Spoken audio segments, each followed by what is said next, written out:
کے سبق میں بھی چند ایک محرم الحرام کے حوالے سے مسائل ہیں جن کی طرف تھوڑی میں آپ کی توجہ مبذول کرانا اپنا ایک فریضہ سمجھتا ہوں۔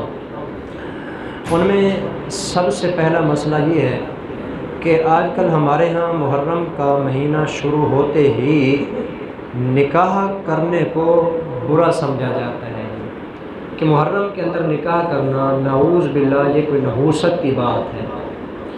اس لیے آپ دیکھتے ہیں محرم سے پہلے بھی محرم کے بعد بھی شادیاں اپنے عروج پر ہوتی ہیں، لیکن جو ہی محرم کا مہینہ شروع ہوتا ہے شادیوں کے اوپر لگتا ہے کسی نے بین لگا دی ہے، حرام سمجھا جاتا ہے، ناپسند سمجھا جاتا ہے، برا سمجھا جاتا ہے، اس کو نحوست سمجھتے ہیں۔ حالانکہ پچھلی میری تمام باتیں اگر آپ کو یاد ہیں تو میں نے بتایا تھا سب سے عظیم مہینہ محرم الحرام کا مہینہ ہے، اور جو کام بھی اس کے اندر شروع کیا جاتا ہے کوئی بڑا عظیم کام، وہ کام بھی باعث برکت ہوتا ہے۔ ظاہر ہے جتنا مہینے میں عظمت ہوگی کام میں برکت ہوگی۔ یہ محرم الحرام کا مہینہ ایک عظمت والا مہینہ ہے، اس کے اندر نکاح کرنا یہ نہ حرام ہے نہ مکروہ ہے نہ کوئی نحوست ہے، بلکہ باعث برکت ہے۔ اور اس وجہ سے بھی زیادہ باعث برکت ہے کہ بعض لوگ جو اس کو برا سمجھتے ہیں انہوں نے اس کو رسم بنایا ہوا ہے، تو اس رسم کو توڑنے کا بھی الگ اجر ملے گا جی۔ بلکہ میں آپ کو اس کا حوالہ دیتا چلوں کہ نبی اکرم صلی اللہ علیہ وسلم کی اپنی 3 شادیاں جو ہیں نا 3 شادیاں محرم میں ہوئی ہیں، اور نبی اکرم صلی اللہ علیہ وسلم کی 4 بیٹیاں ہیں، ان میں سے 2 بیٹیوں کا نکاح بھی حضور علیہ السلام نے محرم کے اندر کیا ہے۔ میں ان کا نام آپ کو بتا دیتا ہوں جی۔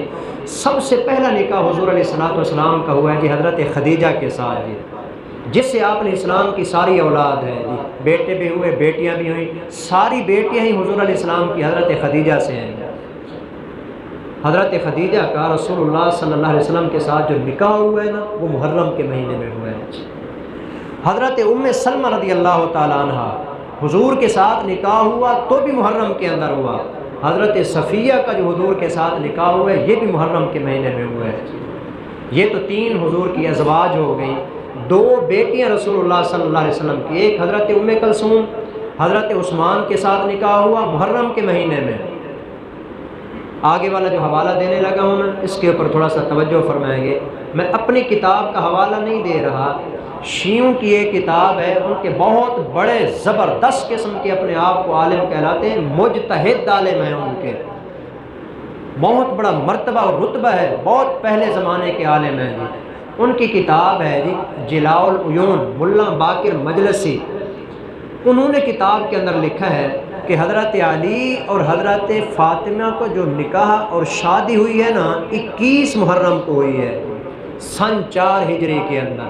جو ان کی اپنی کتاب کے اندر لکھا ہوا ہے کہ محرم کے اندر حضرت فاطمہ کا نکاح ہوا ہے، حضرت علی کا نکاح ہوا ہے، حضرت علی بھی اس میں نکاح کر رہے ہیں، حضرت فاطمہ کا اس میں نکاح ہو رہا ہے، حضرت خدیجہ کا اس میں ہو رہا ہے، حضرت ام کلثوم کا اس میں ہو رہا ہے، حضرت ام سلمہ کا اس میں ہو رہا ہے، حضرت صفیہ کا اس میں ہو رہا ہے۔ بہت سارے اور صحابہ کرام ہیں جنہوں نے محرم کے اندر نکاح کیا ہے۔ اتنا عرصہ گزرنے کے بعد آج ایک نئی رسم نکال دی ہے کہ محرم کے اندر نکاح کرنا باعث نحوست ہوتا ہے۔ حضور علیہ السلام کے یہ 3 نکاح نحوست والے تھے نعوذ باللہ۔ حضور علیہ السلام کی یہ 2 بیٹیاں جو ہیں ان کا نکاح نعوذ باللہ باعث نحوست تھا۔ رسول اللہ صلی اللہ علیہ وسلم نے اپنا نکاح بھی محرم کے اندر کیا ہے، اپنی بیٹیوں کا نکاح بھی کیا ہے۔ معلوم ہوتا ہے کہ یہ نکاح کوئی نحوست والی چیز نہیں ہے، بلکہ اس مہینے کے اندر نکاح کرنا الٹا یہ برکت کا ذریعہ ہوتا ہے۔ مہینہ برکت والا ہے تو کام بھی برکت والا ہوگا۔ مسئلہ نمبر 1۔ دوسرا مسئلہ جو آج کے سبق کے اندر ہم نے ذکر کرنا ہے وہ یہ ہے کہ اس مہینے میں نا تعزیے کے جلوس نکلتے ہیں، مختلف قسم کی انہوں نے ایک بنائی ہوئی ہوتی ہے، ان کے ایک طریقہ واردات ہے جی، سارے اکٹھے ہوتے ہیں ماتم کرتے ہوئے، اس کے اندر جلوس نکالتے ہیں، تعزیہ بناتے ہیں، پتہ نہیں بہت ساری چیزیں اس کے اندر انہوں نے بنائی ہوئی ہوتی ہیں۔ اس کو دیکھنے کا حکم کیا ہے جی؟ وہاں جانا، اس کو دیکھنا، اس کے بارے میں حکم یہ ہے کہ وہاں جانا اور اس کو جا کے دیکھنا یہ بالکل حرام اور ناجائز ہے۔ 2 حدیثیں سنا دیتا ہوں۔ حضور نے فرمایا من تشبہ بقوم فہو منہم، جو بندہ کسی قوم کی مشابہت اختیار کرتا ہے قیامت والے دن انہی کے ساتھ کھڑا ہوگا۔ اور دوسری حدیث ہے حضور نے فرمایا من کسر سواد قوم فہو منہم، جو بندہ کسی کی افرادی طاقت بڑھاتا ہے ان کی افراد میں شامل ہو جاتا ہے، اس کے جانے سے مزید ان کی گیدرنگ بڑھتی ہے۔ حضور علیہ الصلوۃ والسلام نے فرمایا قیامت والے دن یہ ان کے افراد کو بڑھانے والا بھی انہی کے اندر کھڑا کیا جائے گا۔ کیا بنے گا اگر کوئی بندہ صرف اس کو دیکھنے کے لیے جاتا ہے اور قیامت والے دن ان دشمنان صحابہ کے ساتھ کھڑا ہوتا ہے؟ جی اس سے بڑی بدبختی اور بد نصیب انسان کے لیے کیا ہو؟ تو اس لیے اس سے بچنا چاہیے، یہ بالکل ناجائز اور حرام ہے۔ اور جہاں پر اس طرح کی باتیں ہوتی ہیں، جہاں صحابہ کو برا بھلا کہا جاتا ہے، تبرہ کیا جاتا ہے، غلط باتیں وہاں پر کی جاتی ہیں، خدا کا قہر نازل ہوتا ہے وہاں پر، اللہ کا غضب نازل ہوتا ہے وہاں پر، خدا کی پھٹکار پڑتی ہے وہاں پر، جتنے لوگ اس میں ہوتے ہیں سارے اس کے اندر شامل ہو جاتے ہیں۔ اور حضور علیہ الصلوۃ والسلام سفر کے اندر جا رہے تھے، ان قوموں کے علاقے سے گزرے جن قوموں کے اوپر عذاب آیا تھا، حضور علیہ الصلوۃ والسلام نے چادر کے ساتھ اپنا چہرہ ڈھانپ لیا، صحابہ کو فرمایا کہ سواریوں کو دوڑاؤ۔ وہاں سے حضور علیہ الصلوۃ والسلام دوڑتے ہوئے گزر گئے، فرمایا کہیں ایسا نہ ہو کہ ان کے گھروں سے گزرتے ہوئے ہمارے اوپر ہی نہ عذاب آ جائے۔ یہ خدا کا عذاب ہو سکتا ہے کہ آ جائے تو سارے اس میں رگڑے جائیں، تو اس لیے نہیں دیکھنا چاہیے، نہ میڈیا پر اور نہ بالمشافہ وہاں پر جا کے دیکھنا، یہ سب ناجائز اور حرام ہے جی۔ ایک تیسرا مسئلہ جو آج کے سبق کے اندر ہے جی، وہ یہ ہے کہ اس مہینے کے اندر قبروں کی لپائی کی جاتی ہے۔ محرم الحرام کا مہینہ جو ہی شروع ہوتا ہے قبرستان کے اندر رش لگ جاتا ہے جی، پورا سال پوچھتا کوئی نہیں، اپنے والدین کی قبر ہے، کوئی دوست احباب کی ہے، عزیز و اقارب کی ہے، محرم کا مہینہ آتا ہے تو محرم کے مہینے میں مخصوص کیا ہوا ہے قبروں کی جا کے لپائی کرنی ہے۔ صحابہ سے چونکہ ثابت نہیں ہے، نہیں کرنا چاہیے، اور اگر کسی کو ویسے کوئی ضرورت نہیں ہے قبروں کی لپائی کرنے کی، ہاں اگر کسی نے کرنی ہے تو دن متعین کرنے کی، مہینہ متعین کرنے کی کیا ضرورت ہے؟ آگے پیچھے تو بھی تو ہو سکتا ہے نا، کوئی ضروری ہے محرم کے اندر کرنا؟ تو یہ مخصوص قسم کے لوگ ہوتے ہیں جو اس طرح کرتے ہیں جی، اس لیے مخصوص کر کے محرم کے اندر قبروں کی لپائی وغیرہ کرنے کے لیے جانا یہ بھی علماء نے ناجائز قرار دیا ہے۔ اور چوتھا مسئلہ آج کے سبق کا، محرم کے ارد گرد یعنی 10 محرم کے ارد گرد سبیلیں لگائی جاتی ہیں، دیگیں پکائی جاتی ہیں، ان سبیلوں سے پانی پینے کا حکم اور ان دیگوں سے چاول کھانے کا حکم۔ اگر حضرت حسین کے نام کی نیاز ہے، اور ہوتی بھی یہی ہے، حضرت حسین کے نام کی نیاز دی جاتی ہے، اور غیر اللہ یہ نظر ہے، نظر نیاز، اور یہ نیاز اور نظر یہ عبادت ہے، اور حضرت حسین کے لیے ہو یا حضرت علی کے لیے ہو یا حضرت نبی صلی اللہ علیہ وسلم کے لیے ہو، اللہ کو چھوڑ کر کسی اور کے لیے جو عبادت کی جاتی ہے یہ شرک ہوتا ہے جی۔ تو لہٰذا جو بندہ یہ دیگیں وغیرہ پکاتا ہے وہ گھروں کے اندر دے دے کے جاتے ہیں کھلانے کے لیے، تو یہ بالکل لینا ناجائز اور حرام ہوتا ہے جی۔ بعض لوگوں کو شوق ہوتا ہے بریانی کھانے کا جی، اس دن کھا رہے ہوتے ہیں، کوئی تحقیق نہیں ہے کہاں سے آئی ہے، کتنی دیر کھائیں گے، 2 پلیٹیں 4 پلیٹیں 20 پلیٹیں کھا جائیں گے، قیامت والے دن کیا جواب دیں گے؟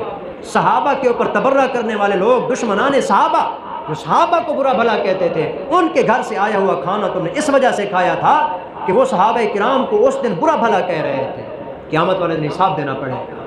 بالکل نہیں لینا چاہیے، اگر جرات ہے نا، غیرت پیدا کرے اپنے اندر، غیرت نہیں لیتے، ہم اس کو صحیح نہیں سمجھتے جی، آیا ہوا ہے واپس کر دیں، نہیں لیتا میں، ہم نہیں کھایا کرتے ہیں اس کو، بچوں کو سمجھا دیں، کوئی بھی آ جاتا ہے انجان بندہ، نہیں لیتے ہم بھائی، محرم کے اندر ہم کوئی چیز نہیں لیا کرتے کسی سے، لے جاؤ اپنی واپس۔